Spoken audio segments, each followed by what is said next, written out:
இது டெல்டா பகுதி, சோழ மண்டலம். இந்த சோழ மண்டலத்திலே அதிகம் இருப்பவர்கள் விவசாயிகள் தான்.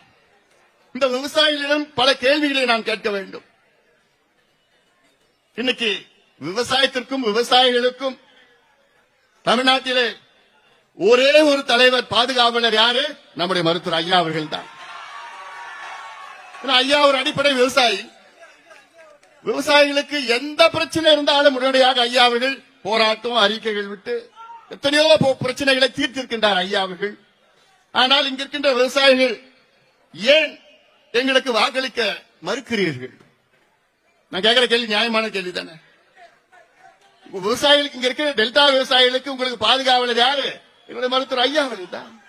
உங்களுக்கு எந்த பிரச்சனை இருந்தாலும் சரி, அது மீத்தேன் பிரச்சனையா, ஹைட்ரோ கார்பன் பிரச்சனையா, ONGC பிரச்சனையா, கதிராமங்கலமா, இப்படி எல்லாம் பிரச்சனை எல்லாத்தையும் அங்கே ஐயா அவர்கள் தான் உங்களுக்கு ஒரு போராளியாக வந்து உங்களுக்கு பல பாதுகாப்புகளை வழங்கிக் கொண்டிருக்கின்றார்கள்.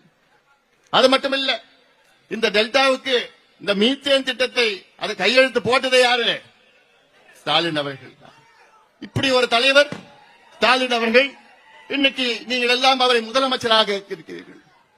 சமீபத்தில் நாடாளுமன்ற தேர்தலில் நம்முடைய வேட்பாளர் இங்கே போட்டியிட்டார். ஆனால் அவரை விட்டு சென்னையிலிருந்து யாருன்னு கூட தெரியாது. இந்த தொகுதிக்கும் சம்பந்தம் கிடையாது, இந்த மக்களுக்கும் சம்பந்தம் கிடையாது.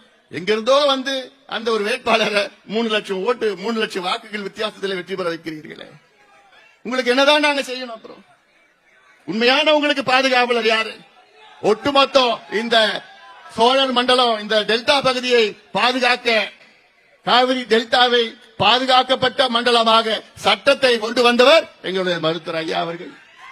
அந்த சட்டம் மட்டும் இல்லைன்னா இன்னைக்கு இந்த காவிரி டெல்டாவை அழிச்சிட்டு இருப்பாங்க.